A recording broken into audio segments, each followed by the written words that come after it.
फिजा के सभी रंग अभी बरकरार है, जो पहुंच के पार है वहीं पर बहार है। तो जितने भी एग्जाम हमारी कैपेसिटी से बाहर हैं अभी वर्तमान में, भविष्य में होंगे, उसके पार ही एक बहार है।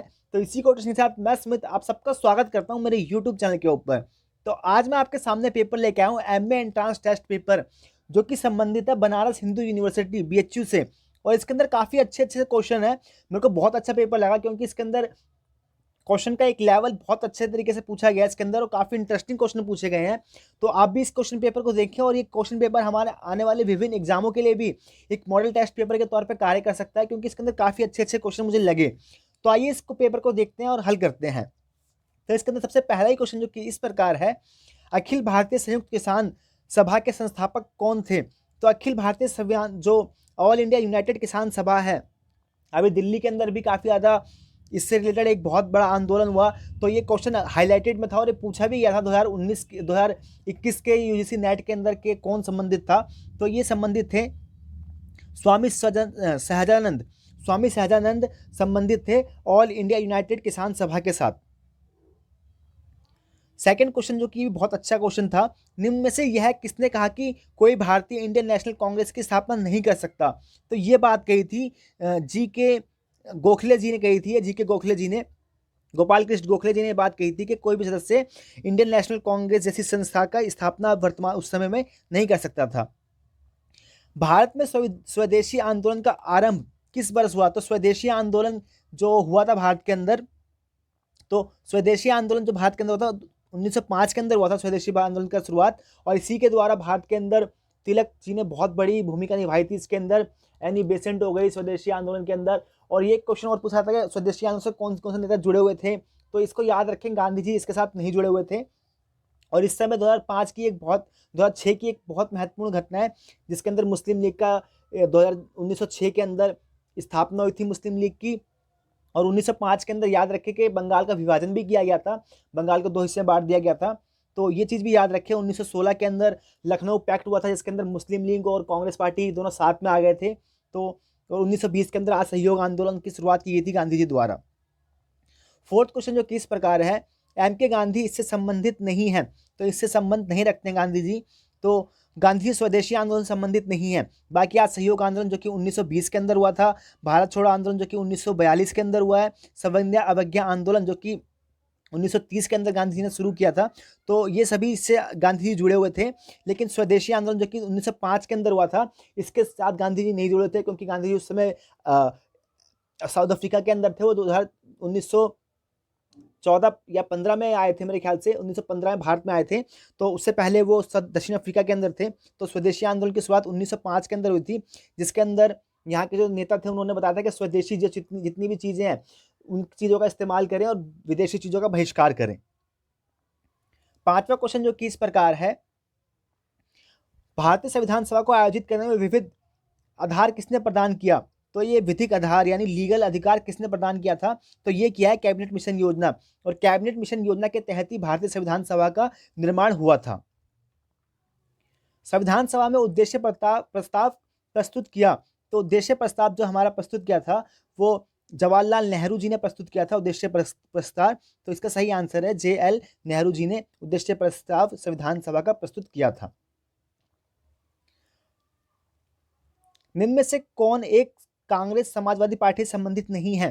तो कांग्रेस सोशलिस्ट पार्टी से संबंधित नहीं थे, वो BR अम्बेडकर जी थे। BR अम्बेडकर जी अपनी अलग पार्टी थी उनकी, और वो कांग्रेस पार्टी से संबंधित नहीं थे। तो इसका सही आंसर है BR अम्बेडकर। कौन कांग्रेस अध्यक्ष के पद पर 6 वर्ष तक बना रहा? तो ये बहुत अच्छा क्वेश्चन है, एक क्वेश्चन कई एग्जाम में पूछा भी गया है। तो इसका सही आंसर है अब्दुल कलाम आजाद जी, जो कि भारत के पहले शिक्षा मंत्री भी थे। ये कांग्रेस पार्टी के लगातार 6 वर्ष तक अध्यक्ष पद पर रहे थे, क्योंकि उस समय एक ऐसी परिस्थिति बन गई थी कि अंग्रेजों ने सभी नेताओं को जेल के अंदर बंद कर दिया गया था। तो इसके कारण कांग्रेस के अधिवेशन नहीं हो पा रहे थे। इस कारण से ये 6 वर्ष तक कांग्रेस पार्टी के अध्यक्ष रहे गए थे। किस स्थान पर 1929 में भारतीय राष्ट्रीय कांग्रेस ने पूर्ण स्वतंत्रता के लिए प्रस्ताव को स्वीकार किया? तो ये जो पूर्ण स्वतंत्रता की मांग की थी लाहौर के अंदर 1929 के अंदर मांग की गई थी। और इसी के 26 जनवरी के दिन, और इसी दिन भारत का रावी नदी के किनारे पे पंडित जवाहरलाल नेहरू द्वारा भारत का राष्ट्रीय ध्वज फहराया गया था। तो इस दिन को बहुत महत्वपूर्ण घटना के तौर पे माना गया था, और इसी दिन पे हमारा जो संविधान है इसको लागू किया गया था 26 जनवरी के। तो ये बहुत महत्वपूर्ण घटना थी भारतीय स्वतंत्रता संग्राम के अंदर।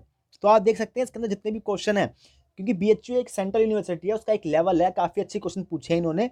और ये क्वेश्चन बहुत ज़्यादा इंपॉर्टेंट हो सकते हैं हमारे जितने भी कॉम्पिटिशन के एग्जाम भी हो गए या पॉलिटिकल साइंस के लिए, तो इंपॉर्टेंट है ही। इनमें से कौन एक स्वराज पार्टी संबंधित नहीं है?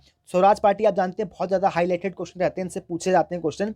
तो स्वराज पार्टी की स्थापना मोतीलाल नेहरू जी ने और चित्तरंजन दास जी ने करी थी, और ये 1923 के अंदर स्वराज पार्टी की स्थापना की गई थी। Who among the following is a Marxist thinker? तो इसमें से मार्क्सिस्ट यानी मार्क्सवादी थिंकर विचारक कौन है, तो ये बताना है। तो आप जानते हैं स्टालिन जो है ये मार्क्सवादी बहुत बड़े थिंकर हैं।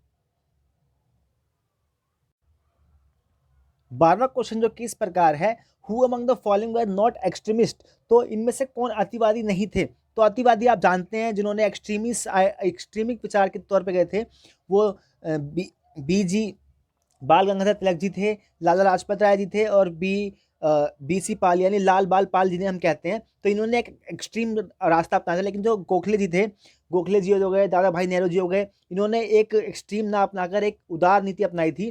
तो उदारवाद इनसे संबंधित था, और अतिवाद जो संबंधित था ये बाल अ, लाल बाल पाल जो इनसे संबंधित थे। तो ये सभी थिंकर, तो इसका सही आंसर था G K Gokhale ji. Who is the author of book entitled the history of India National Congress? भारतीय राष्ट्रीय कांग्रेस का इतिहास नामक पुस्तक के लेखक कौन हैं? तो ये हैं पी पटादी सीतारमैया जी ने ये पुस्तक लिखी थी। क्रिप्स मिशन भारत में इस वर्ष आया? तो ये क्वेश्चन जनरल क्वेश्चन है। तो क्रिप्स मिशन जो भारत में आया था ये 1942 के अंदर आया था, क्रिप्स मिशन भारत के अंदर। Who one of the following was associate with the home rule league? तो होम रूल गृह तो ये जो होम रूल लीग जो गृह आंदोलन था वो इसके साथ कौन जुड़े हुए थे? तो इसके साथ जुड़े हुए थे बाल गंगाधर तिलक जी जुड़े हुए थे, एनी बेसेंट जी जुड़ी हुई थी। तो इसके साथ जो सही आंसर है इसका चौथा बाल गंगाधर तिलक जी इसके साथ जुड़े हुए थे। निम्न में से कौन एक उपयोगितावादी नहीं है? यूटिलिटेरियन थिंकर कौन नहीं है इसमें से हमें बताना था। तो जो इसमें से यूटिलिटेरियन थिंकर नहीं है, निम्न में से माफ कीजिएगा, निम्न में से कौन उपयोगितावादी है?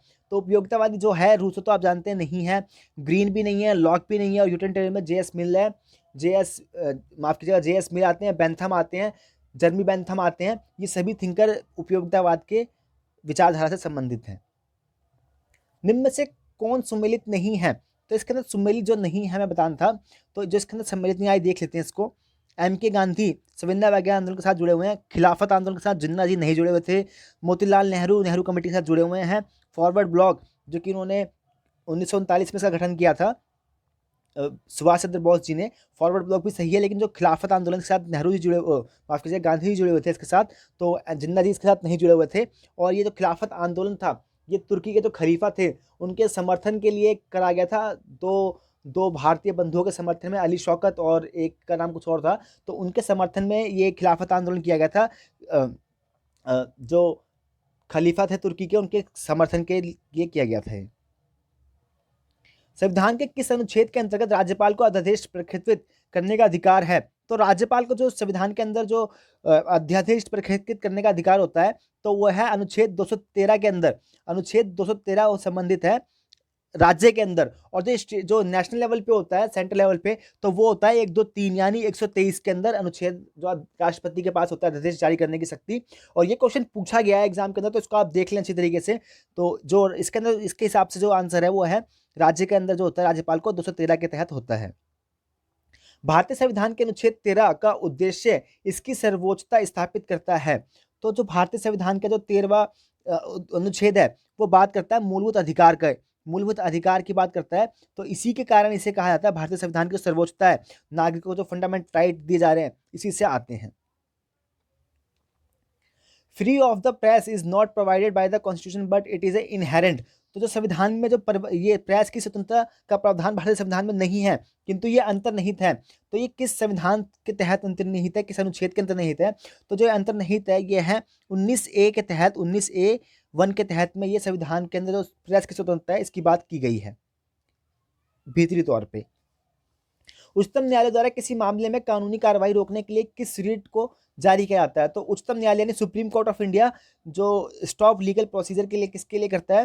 तो वो होता है प्रतिरक्षा, प्रोहिबिशन यानी रोकना, प्रतिषेध, तो इसके द्वारा करता है वो। और इन सभी को याद रखें, बंदी प्रतिरक्षीकरण यानी व्यक्ति को किसी को बंदी है तो उसको उसके शरीर को प्रस्तुत करना। अधिकार प्रतिरक्ष पक्ष होता है जो किस अधिकार से वो किसी को किसी अधिकारी ने किसी अधिकार को अगर वो इम्प्लीमेंट नहीं करा तो उसके लिए बताना।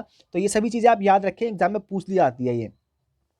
ब्रिटिश संविधान के निर्माण में निम्न में से किस एक का सर्वाधिक प्रभाव पड़ा? तो जो ब्रिटिश का जो संविधान था उसके अंदर संविधान जो सबसे ज़्यादा उनको ब्रिटिश संविधान के निर्माण में निम्न में से किस एक का सर्वाधिक प्रभाव पड़ा? विच of the following influence most the making of Indian constitution? तो ये थोड़ा हिंदी में गलत हो गया, तो इंग्लिश में सही है। इंडियन कॉन्स्टिट्यूशन पर सबसे ज़्यादा प्रभाव किस पे पड़ा?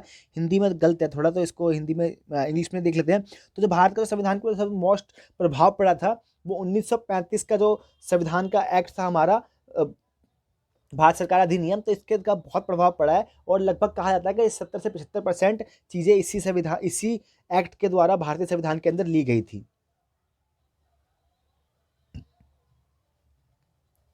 निम्नलिखित में से कौन एक मौलिक अधिकार केवल भारत के नागरिकों को पर्याप्त है?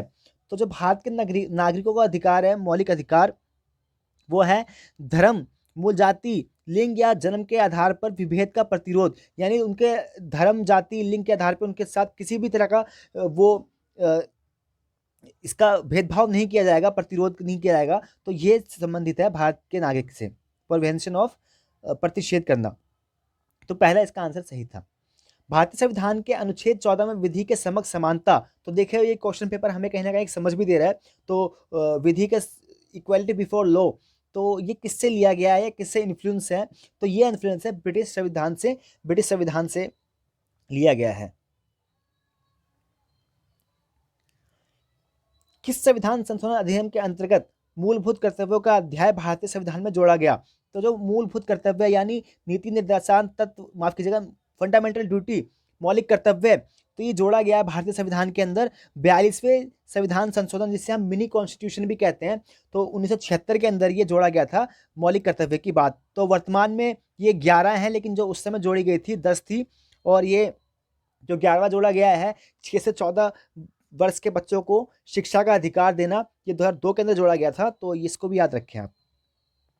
भारतीय संविधान के अंतर्गत राज्य विधान परिषद के सदस्यों की न्यूनतम संख्या, तो जो न्यूनतम संख्या हो सकती है वो 60 हो सकती है, लेकिन एक्सेप्शन इसके अंदर हम देखते हैं सिक्किम को और गोवा को। तो इसके अंदर ये एक्सेप्शन है, लेकिन जो न्यूनतम हो सकती है वो 60 ही हो सकती है। निम्न में से कौन एक सुमेलित नहीं है? तो इसके अंदर जो सुमेलित नहीं है वो हमें बताना था। तो आइए देख लेते हैं इसको। तो 39 के अंदर है समान न्याय और निःशुल्क विधिक सहायता, तो ये बात सही है। 44 के अंदर है नागरिकों के लिए समान सिविल संहिता यानी यूनिवर्सल लॉ की बात की जा रही है, समान सिविल संहिता की बात की जा रही है। और 51 के अंदर मूल कर्तव्य की बात है। लेकिन ये जो 48 है कार्यपालिका से न्यायपालिका पृथक्करण, ये इससे संबंधित नहीं है। तो एक बार मैं इसको देख लेता हूँ। यूनिवर्सल सिविल कोड यानी जितने भी लोग भारत के अंदर रह रहे हैं उनके लिए एक सामान्य कानून हो, कोई भी धर्म जाति विशेष के प्रति कोई विशेष कानून ना हो, सबके लिए जो एक बराबर कानून हो, तो ये बात करता है यूनिवर्सल सिविल कोड। तो ये आर्टिकल 44 के अंदर ये बात की गई है। और इसके ऊपर वर्तमान में बहुत ज़्यादा डिबेट भी चल रहा है कि इसको लागू करना चाहिए नहीं करना चाहिए भारत के अंदर। तो आइए देख लेते हैं 28वां क्वेश्चन। निम्न में से भारतीय संविधान के किस अनुच्छेद में यह कहा गया कि यह सभी नागरिकों का कर्तव्य होगा कि वह प्राकृतिक पर्यावरण की रक्षा एवं संवर्धन करे? तो ये मौलिक कर्तव्य से जुड़ा है, तो ये बात की गई है आर्टिकल 51 के अंदर। ये बात की गई है कि भारत का जो प्रत्येक नागरिक है वो पर्यावरण की रक्षा करे एवं उसका संवर्धन करे। लोकसभा का सचिवालय नियंत्रित होता है, तो जो लोकसभा का जो सचिवालय होता है वो कौन नियंत्रित करता है? तो वो नियंत्रित करते हैं लोकसभा के अध्यक्ष। लोकसभा के अंदर जो कितना भी कार्यालय सचिवालय है उसका जो हेड है वो लोकसभा के स्पीकर होते हैं, और उन्हीं की देखरेख में सारे कार्य किए जाते हैं। निम्न में से कौन एक राज्य सूची में शामिल नहीं है? तो जो राज्य सूची में शामिल नहीं है वो शिक्षा शामिल नहीं है। शिक्षा के अंदर या इसके ऊपर केंद्र और राज्य दोनों का अधिकार दिया गया है, तो इससे संबंधित राज्य इसके ऊपर संबंधित नहीं है। तो बी इसका सही नहीं है। अनुच्छेद 19 में उल्लेखित स्वतंत्रता के अधिकार को भारत का राष्ट्रपति इस अनुच्छेद के अंतर्गत निलंबित कर सकता है। तो जो 29 के अंदर जो निलंबित किया जा सकता है तो वो है अनुच्छेद 359 से संबंधित है कि भारत के राष्ट्रपति आपातकालीन के समय इसको निलंबित कर सकते हैं। निम्न में से कौन एक भारतीय प्रधानमंत्री का कार्य नहीं है? तो जो भारतीय प्रधानमंत्री का कार्य नहीं है वो है विभिन्न विभागों के मध्य समन्वय की स्थापना करता है, तो ये बात सही है। वह मंत्रिमंडल की बैठकों में सभापति का कार्य करता है, तो ये बात भी सही है। वह मंत्रिमंडल के बैठकों के लिए विषयों की सूची बनाता है, तो ये बात भी सही है। वह तो ये लास्ट वाला तो गलत हो गई, इसमें गलत बताया गया है। तो वह संसद के दोनों सदनों की संयुक्त बैठक में सभापति का कार्य करता है, तो ये बात गलत है। वो संयुक्त बैठकों में सभापति का कार्य नहीं करते हैं, तो ये इसका गलत था। बाकी ये तीनों सही थे ऊपर के।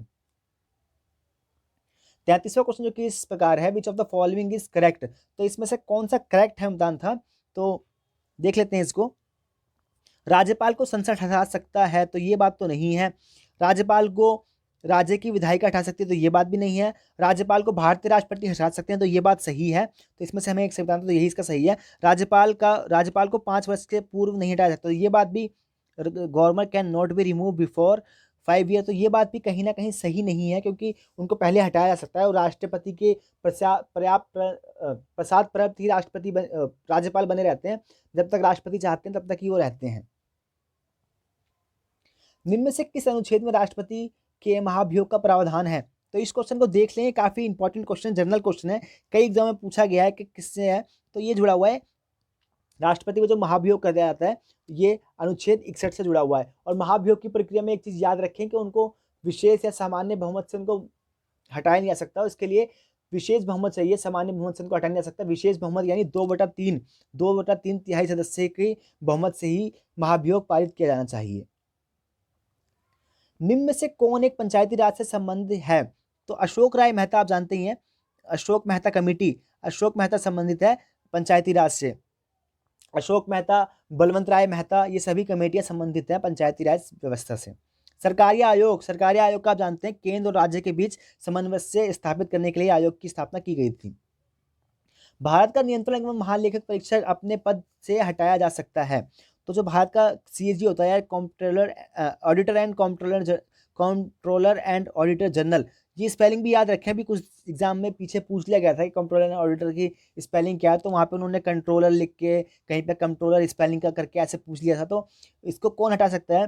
तो जो इनको हटाते हैं वो होते हैं इन द सेम मैनर, जैसे भारत के जो सर्वोच्च न्यायालय के, सुप्रीम कोर्ट के सर्वोच्च चीफ जस्टिस होते हैं, उनको जिससे हटाने की प्रक्रिया सेम उसी तरह की प्रक्रिया इनके लिए भी की जाती है। उसी प्रकार जैसे उच्चतम न्यायालय के जज को हटाया जा सकता है। Politics in India since independence के लेखक कौन हैं? तो ये जो लेखक हैं वो है पॉल ब्रास ने लिखी है politics in India since independence. भारतीय संविधान के किसे मूलभूत अधिकारों का संरक्षण मानते हैं? तो भारतीय संविधान में किसे, in the Indian constitution who is regarded as the guardian of fundamental right. तो फंडामेंटल राइट का जो गार्जियन है वो सुप्रीम कोर्ट ऑफ इंडिया यानी न्यायपालिका या उच्च न्यायपालिका को कहा जाता है। In order to elect vice president of India electoral college consist. तो जो वाइस प्रेसिडेंट के जो चुनाव होते हैं उसके लिए क्या होता है इलेक्टोरल कॉलेज? तो जो उनके लिए इलेक्टोरल कॉलेज होता है वो member of both Lok Sabha and Rajya Sabha participate करते हैं। और जो प्रेसिडेंट का होता है उसके अंदर इलेक्टेड विधानसभा के सदस्य भी पार्टिसिपेट करते हैं। इसका निर्णय कौन करता है कि कोई विधेयक धन विधेयक है या अथवा नहीं है? तो ये जो करते हैं लोकसभा के स्पीकर। तो आप देख रहे हैं इसके अंदर आसान क्वेश्चन भी हैं, तो आप समझ लें कि एक प्रकार से हमारी प्रैक्टिस के लिए या रिपीटेशन हो जाती है तो हमारे दिमाग में वो चीज़ रहती है सबकॉन्शियस माइंड के अंदर। तो आप इसको देखें, अच्छा लगेगा आपको भी, क्योंकि ज़्यादा डिफिकल्ट भी नहीं है, ज़्यादा आसान भी नहीं है, ठीक ठाक क्वेश्चन है और लेवल इसका ठीक ठाक ही है। निम्न में से किस मुकदमे में उच्चतम न्यायालय ने यह कहा कि संविधान के मूल ढांचे को संशोधित नहीं किया सकता? तो ये जानते हैं आप कि संविधान के मूल ढांचे की अवधारणा कहाँ से आई थी? तो ये केशवानंद जो भारतीय मामला हुआ था 1973 के अंदर, इसी से मूल ढांचे की अवधारणा आई थी। जो सुप्रीम कोर्ट ने कहा था कि कुछ ऐसे चीज़ें हैं संविधान की जो मूलभूत ढांचा होती है, इसको संसद द्वारा संशोधित या उसको संविधान में परिवर्तन नहीं किया सकता। तो ये अभी तक पूरी डिसाइड नहीं हो सकती है। सर्वोच्च न्यायालय ने कहा था कि हम इसको समय समय बताते रहेंगे, तो अभी अभी जो कुछ चीज़ें हैं उसके अंदर उनको कर दिया गया, जैसे भारत के अंदर धर्मनिरपेक्षता हो गई, या सर्वोच्च निर्वाचन आयोग हो गया, या जितनी भी हमारी जो संस्थाएं हैं प्रमुख प्रमुख, उन सबको करा गया है, कुछ कुछ को किया गया है, और कुछ कुछ को जो समय आने पर संविधान ने संसद ने बताया, सुप्रीम कोर्ट ने बताया कि हम उसको करते रहेंगे। तो अभी पूर्णतः ये हुआ नहीं है कि क्या क्या चीज़ें इसके अंदर आएगी मूलभूत ढांचे के अंदर। तो नेक्स्ट क्वेश्चन देख लेते हैं, आइए।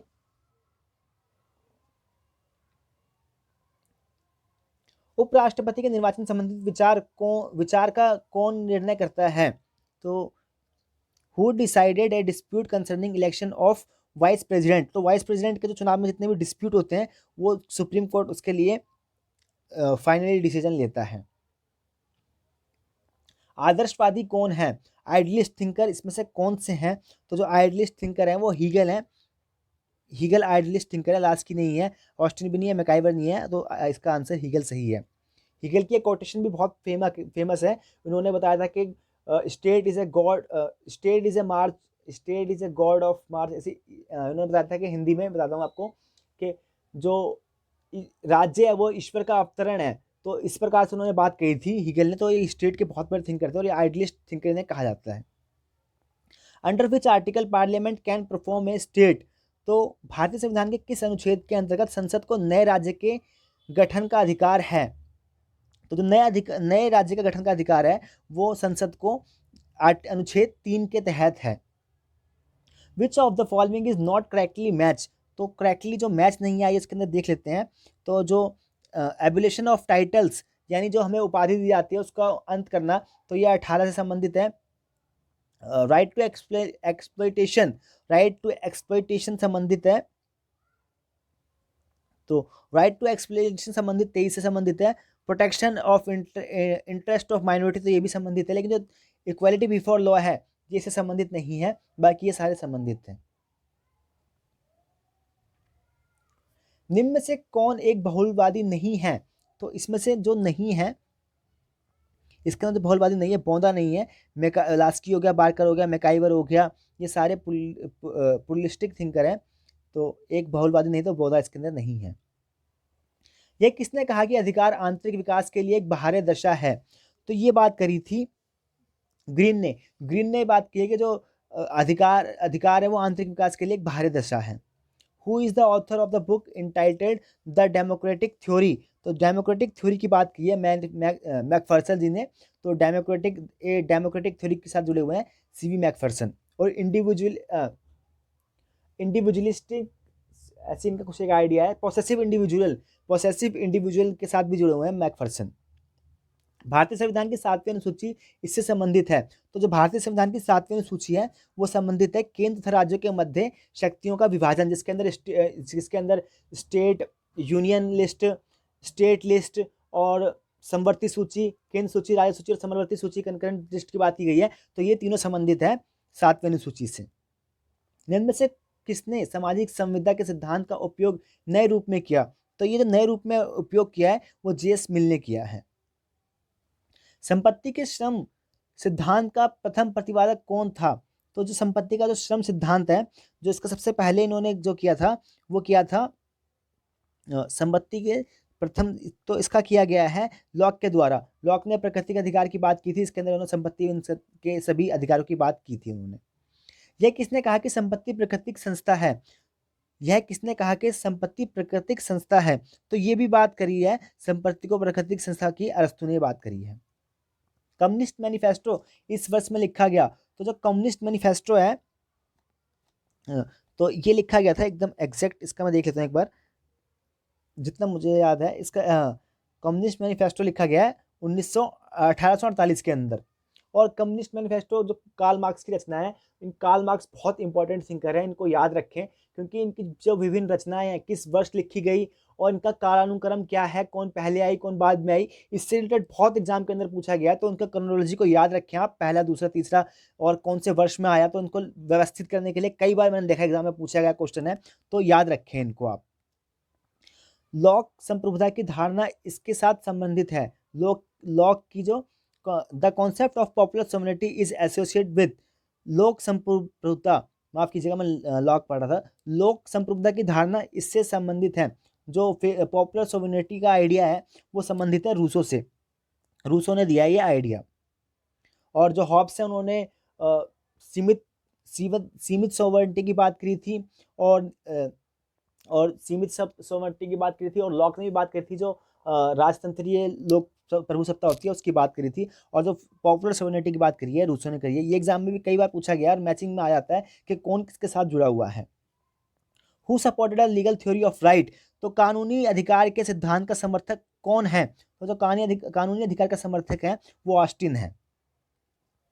निम्न में से किसने यह कहा कि प्राकृतिक अवस्था में दो समझौते हुए? तो प्राकृतिक अवस्था में दो समझौते हुए, तो ये बात करी है लॉक ने। लॉक ने बात करी थी कि प्राकृतिक अवस्था में दो समझौते हुए। निम्न में से अधिकार के किस सिद्धांत में यह कहा गया कि अधिकार का आधार सामाजिक परंपराएं एवं प्रथाएं हैं? तो जो अधिकार के लिए जो बात की गई सामाजिक परंपराएं और प्रथाओं के ऊपर आधारित है, तो ये बात करी थी अधिकार का ऐतिहासिक सिद्धांतकारों ने कि अधिकार एक सामाजिक परंपराओं पर आधारित है। तो इसका सही आंसर था अधिकारों का ऐतिहासिक सिद्धांत। यह किसने कहा कि आत्मरक्षा का अधिकार व्यक्तियों का मूल अधिकार है? तो जो आत्मरक्षा का अधिकार व्यक्तियों का मूल अधिकार है, यह बात करी है हॉब्स ने।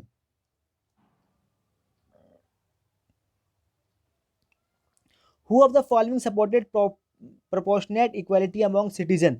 किसने नागरिकों के मध्य अनुपातिक समानता का समर्थन किया? तो ये किया है अरस्तु ने। अरस्तु अनुपातिक समानता के बहुत बड़े समर्थक है, और इन्होंने जो अपना न्याय का सिद्धांत दिया था उन्होंने इसमें डिस्ट्रीब्यूटिव जस्टिस की भी बात कही थी। यह किसने कहा कि स्वतंत्रता सकारात्मक शक्ति या क्षमता है जिसके द्वारा वह कार्य किए जाते हैं जो कार्य करने योग्य, आनंद प्राप्त करने योग्य हैं? तो ये बात करी थी ग्रीन ने ये बात करी है। निम्न में से कौन सुमेलित नहीं है? तो आइए इसको देख लेते हैं, इसका सुमेलित जो नहीं है वो बताना था। तो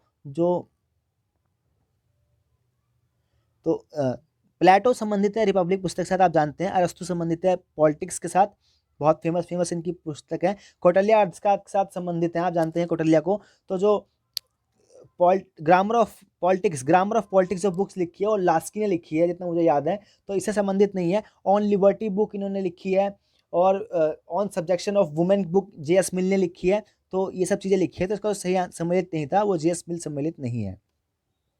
निम्न में से कौन बहुलवाद का समर्थक नहीं है? तो जो बहुलवाद का समर्थक नहीं है वो ऑस्टिन समर्थन नहीं है। इसके अंदर मैकाइवर हो गया, जी.डी.एच. कॉल हो गया, लास्की हो गया, समर्थक है बहुलवाद के। दल विहीन लोकतंत्र का किसने समर्थन किया? तो दल विहीन लोकतंत्र की बात की है जयप्रकाश नारायण जी ने दल विहीन लोकतंत्र की बात करी है, और इससे पहले एम.एन. रॉय ने भी दल विहीन राजनीति की बात कही थी। निम्न में से कौन एक मार्क्सवाद के विषय में नहीं है? निम्न में से कौन एक मार्क्सवाद के विषय में नहीं है? तो मार्क्सवाद से जो रिलेटेड नहीं है वो है कल्याणकारी राज्य। तो कल्याणकारी राज्य की बात, निम्न में से कौन एक मार्क्सवाद के विषय में नहीं है? विच of the following is not correct about Marxism? तो ऐतिहासिक भौतिकवाद की बात करी उन्होंने, हिस्टोरिक मटेरियलिज्म की बात की है, वर्ग संघर्ष की बात की उन्होंने, मूल्य का स्तंभ सिद्धांत की बात की, लेकिन कल्याणकारी राज्य से संबंधित नहीं है मार्क्स से। तो इसमें से भी हमें देखना था कौन इसके अंदर सही से सम्मिलित नहीं है। तो आइए इसको भी देख लेते हैं एक बार। तो इसके अंदर सम्मिलित नहीं था, तो बार्कर संबंधित है बहुलिज्म प्लुरलिस्टिक थिंकर के साथ, बहुलवाद के साथ संबंधित है। ऑस्टिन संबंधित है एकात्मवादी यानी मोनिस्टिक थ्योरी के साथ। रूसो संबंधित है, बहुलवाद से संबंधित नहीं है। ग्रामशी संबंधित है मार्क्सवाद से। तो ये तीनों सही था, लेकिन जो इसका तीसरा आंसर था ये संबंधित नहीं है। ग्रामशी के बारे में याद रखें, इन्होंने हेजेमोनी का आइडिया दिया है, और ऑन प्रेजेंट नोटबुक इनकी पुस्तक थी, इसके अंदर इन्होंने ऑन प्रेजेंट नोटबुक के अंदर इन्होंने हेजेमनी का कॉन्सेप्ट दिया है। यह किसने कहा कि आर्थिक स्वतंत्रता के अभाव में राजनीतिक स्वतंत्रता काल्पित है? Who said the absence of economic freedom political freedom is a myth? तो ये बात करी है जी.डी.एच. कॉल ने ये बात करी थी। और इसको भी हमें देखना था इसमें से कौन सा सम्मिलित नहीं है। तो ये 2016 का पेपर है, तो इसके अंदर थोड़ा सिंपल टाइप में पूछा गया था, क्योंकि ये पहले या दूसरी बार था जब ऑब्जेक्टिव टाइप क्वेश्चन पेपर को लेने की शुरुआत की गई थी। अब तो काफ़ी ज़्यादा लेवल घुमा के आता है, तो इसके लेवल थोड़ा हल्का ही है, तो ज़्यादा इसको मतलब ठीक ठाक है, ज़्यादा हमारी प्रैक्टिस के लिए भी आसान हो सकता है। तो आइए इसको देख लेते हैं। तो 68 क्वेश्चन के अंदर जो उसके अंदर सही सम्मिलित नहीं है, जे.एस. मिल तो ये उपयोगितावादी थिंकर हैं।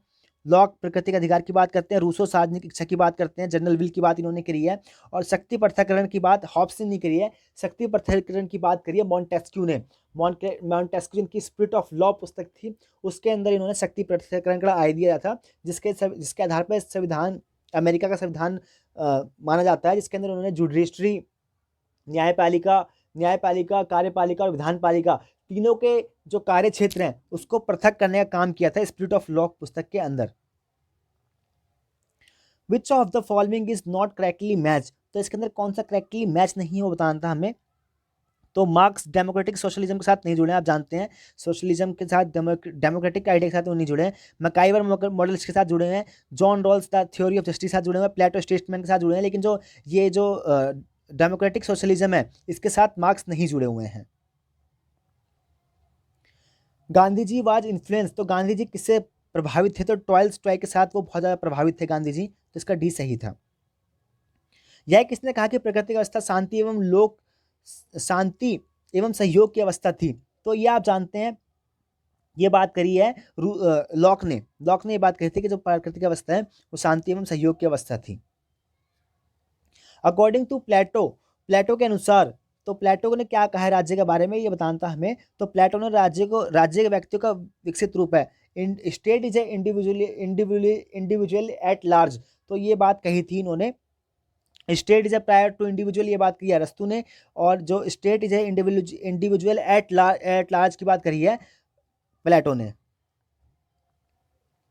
सार्वजनिक इच्छा के संबंध में यह किसने कहा कि यदि यह इच्छा है, यह सार्वजनिक इच्छा के संबंध में यह किसने कहा कि यदि यह इच्छा है यह सामान्य नहीं हो सकता, और यदि यह सामान्य है तब यह इच्छा नहीं है, तो ये बात करी थी हाउस ने ये बात कही थी। तो ऐसे क्वेश्चन को हम याद रख सकते हैं बस, और कुछ नहीं कर सकते, काफी डिफिकल्ट टाइप था ये क्वेश्चन। 74वां क्वेश्चन देख लेते हैं, निम्न में से कौन गांधी जी द्वारा आरंभ किया गया पहला सत्याग्रह था, तो गांधी जी ने सबसे पहले जो अपना आंदोलन शुरुआत किया था 1916 के अंदर, 1917 के अंदर माफ कीजिएगा, तो ये चंपारण सत्याग्रह शुरू किया था उन्होंने, और ये बिहार के अंदर उन्होंने शुरू किया था। जो नील की खेती होती थी उसके विरोध में किया था। तो 3 कट्ठा प्रणाली चलती थी वहाँ पे, 20 कट्ठा जो खेत होता था उसके अंदर 3 कट्ठे पे उन्हें नील की खेती उपजानी पड़ती थी, इसी के विरोध में इन्होंने ये आंदोलन किया था। उनके साथ काफ़ी ज़्यादा क्रांतिकारियों ने भी किया था, जिसके अंदर राजेंद्र प्रसाद हो गए, और वहाँ के जो लोकल लीडर्स थे उन सब ने राम शुक्ल जी के कहने पे गांधी जी वहाँ पे गए थे, और ये इनका पहला आंदोलन था Champaran satyagraha. Which of the following is not properly match, तो इसके अंदर जो प्रॉपरली मैच नहीं था वो हमें बताना है। तो आइए देख लेते हैं इसको। मैकावली द प्रिंस के साथ जुड़े हुए हैं, रूसो सोशल कॉन्टेक्स्ट के साथ जुड़े हुए हैं, डिस्कवरी ऑफ इंडिया के साथ नेहरू जी जुड़े हुए हैं, लेकिन जो मास स्टेट एंड रेवोल्यूशन इसके साथ नहीं जुड़े हुए हैं। तो ये 3 सही था, इसका चौथा सही मेल नहीं था। तो ये 75 क्वेश्चन थे, 2016 का क्वेश्चन पेपर था ये। इसका सेकंड पार्ट मैं लेके आऊँगा, इसके अंदर 75 क्वेश्चन और करने की कोशिश करूँगा।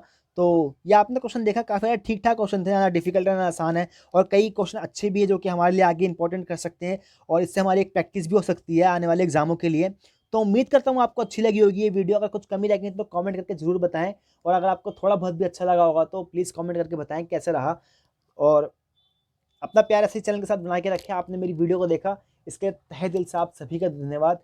अपना नाम रोशन कीजिए, अपने परिवार का नाम रोशन कीजिए, अपने देश का नाम रोशन कीजिए। इस उम्मीद के साथ thank you so much for watching my video. दिल से आभार आप सभी का।